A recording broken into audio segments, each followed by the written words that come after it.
नमस्कार, मैं हूं आपके साथ सायम परवीन और आप देख रहे हैं जनता की आवाज। दोस्तों, ये न्यू इंडिया है। अन्याय के खिलाफ आवाज उठाओगे तो ईडी, सीबीआई, पुलिस, एफआईआर सबसे लाद दिए जाओगे।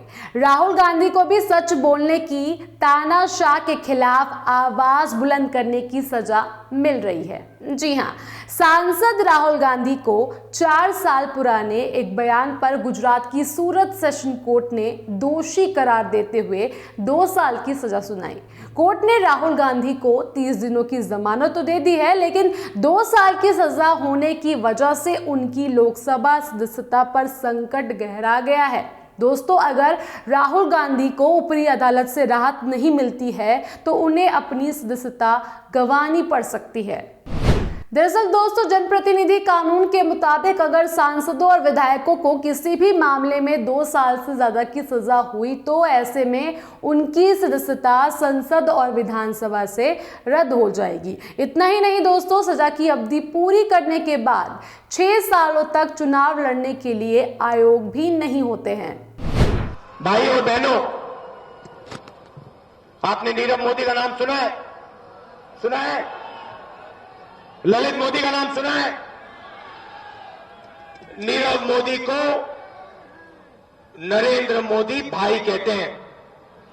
आपने टीवी में देखा होगा, मेहुल भाई, नीरव भाई। अच्छा, मुझे एक बात समझाओ, इन सब चोरों के नाम मोदी क्यों है?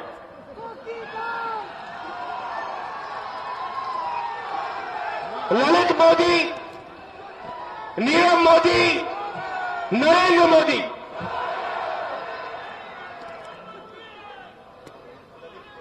ललित मोदी, नीरव मोदी, नरेंद्र मोदी।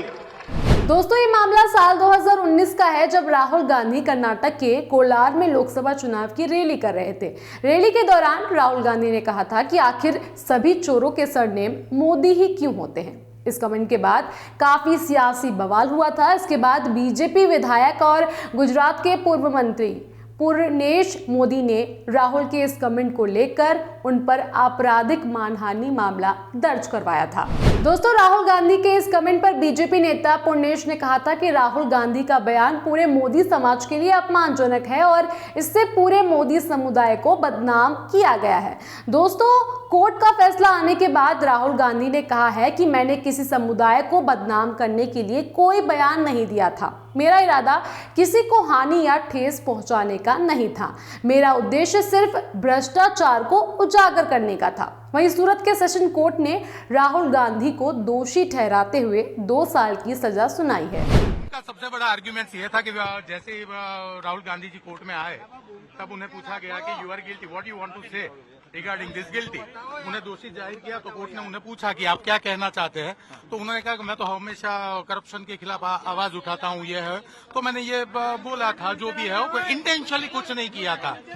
तो उसके बाद उन्होंने बताया कि आगे की बात मेरे वकील साहब करेंगे। तो राहुल गांधी जी के जो वकील थे उन्होंने बताया कि इसके अगेंस्ट जो भी आप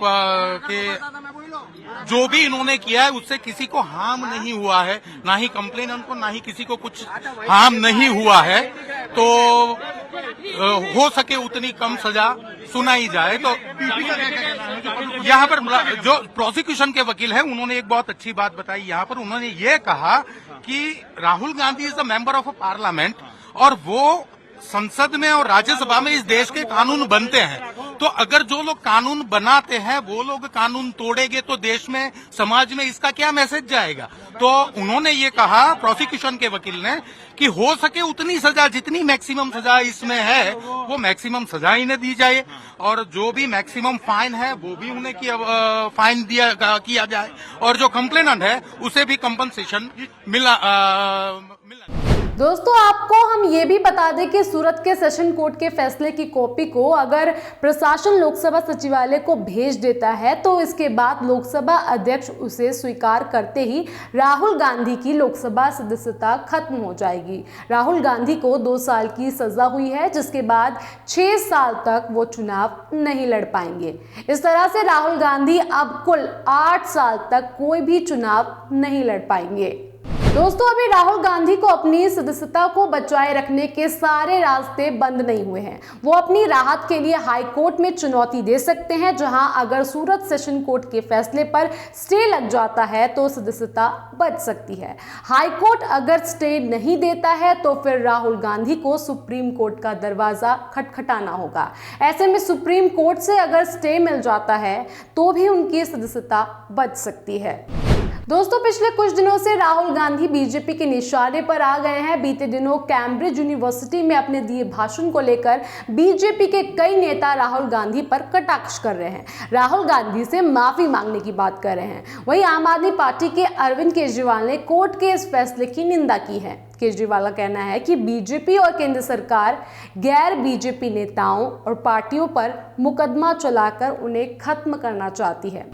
दोस्तों, लोकतंत्र में आंदोलन करना, जनता को सच बताना विपक्ष का काम होता है, लेकिन भ्रष्टाचार, बेरोजगारी, महंगाई पे अगर विपक्ष कुछ बोल देता है तो सरकार विपक्ष के नेताओं को ऐसे ही डरा धमका कर चुप करा देती है। दोस्तों, आपका इस पूरे मामले को लेकर क्या कहना है? आप हमें कमेंट बॉक्स में कमेंट कर जरूर बताएं और बाकी खबरों के लिए देखते रहिए जनता की आवाज। जनता की आवाज YouTube चैनल को सब्सक्राइब करें, साथ ही बेल आइकन जरूर दबाएं।